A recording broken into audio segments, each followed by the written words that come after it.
Representative Cloud.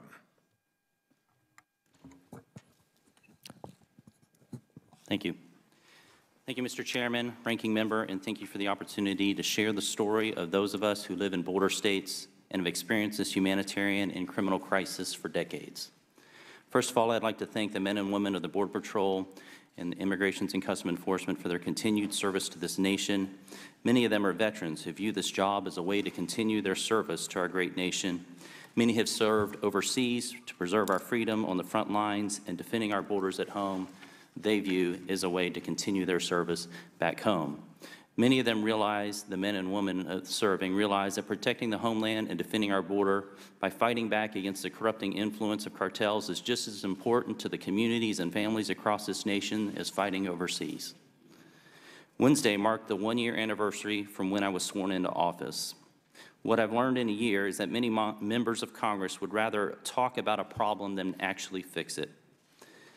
Thankfully, the President has made this a priority, and it's past time for Congress to do the same. I cannot understand why we would allow this problem to continue when we know what would help to fix it.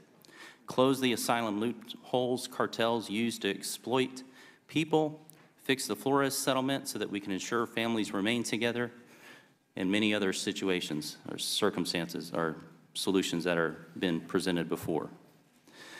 Shortly after I was sworn in, I visited the Texas border, not for the first time, and was asked by Border Patrol what would be a win.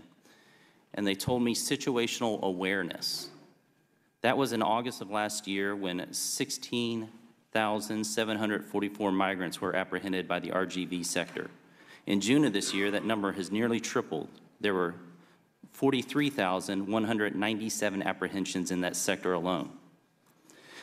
Our current border facilities are not designed to handle these current numbers. Border Patrol and ICE are doing the best they can with extremely limited resources that we have given them.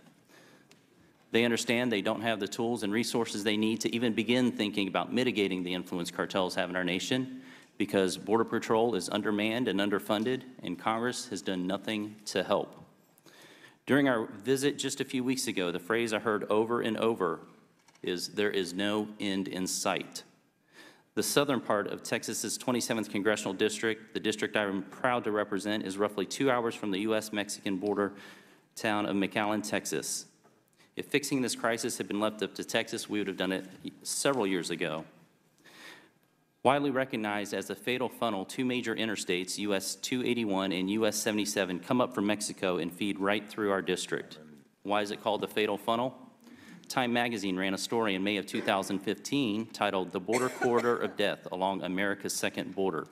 Customs and Border Protection even warns in their website, if you're traveling on highways US 281 and US 77, please be cautious of your surroundings as smuggling activity runs rampant. Or take the Houston HIDTA 2018 threat assessment that's filled with examples of drug and human smuggling conducted by the Gulf and Los Zetas cartels through the district and surrounding area. Or take the story of 19 migrants who were found dead in the back of a tractor-trailer truck 10 minutes from my house in Victoria. They died in a tractor-trailer truck in the sweltering heat. Authorities found a 5-year-old boy who had died in his father's arms. Deputy Chief Roy Boyd of Victoria County Sheriff Office says that gangs are moving more and more into slave trade now because of how profitable it is. While a kilo of cocaine or any drug can be sold once, human beings can be sold numerous times every day. Boyd says that these migrants are being sold into slavery, both sex slavery and labor. The RAND Corporation recently published a study that said, we found the revenues from smuggling migrants from El Salvador, Guatemala, and Honduras combined could have ranged from a total of about $200 million to a total of about $2.3 billion in 2017. Let's let that sink in when we consider the resources we're giving to our resources at the border. Congress is allowing these cartels to massively profit because we refuse to close off the avenues they are using to smuggle migrants. This is not just these gut-wrenching stories either. At the end of May, I, along with Representatives Grothman and Heiss, went to the border. We were briefed by Border Patrol on who and what is coming across the border. We were joined by my friend Hector Garcia and the National Border Patrol Council on a ride-along through the night to see how these fine men and women at the Border Patrol use the meager resources they have to prioritize life, provide for these migrants, and defend our country. We visited a ranch where we heard stories of those who live on the ranch are fearful for their own lives because of the number of the cartel members smuggling through their own property. They're afraid to walk their own land. The manager of that ranch said his wife cannot go on a walk or run around the property without the dog and a gun.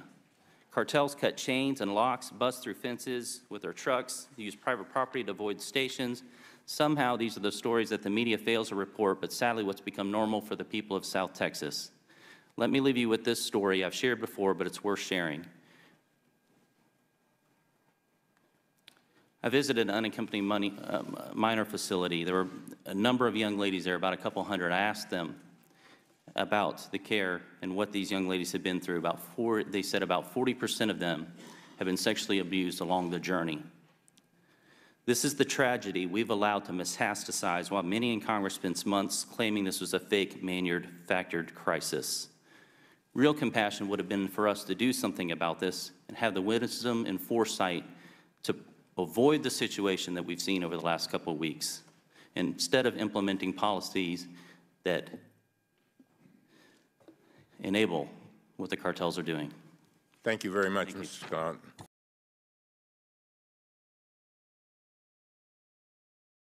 Am I the reason you get stoned every week now? Build up integrity, got you texting, emailing me, wanting me to feel with you. Baby, just face reality, move on. Sometimes it's hard to face reality.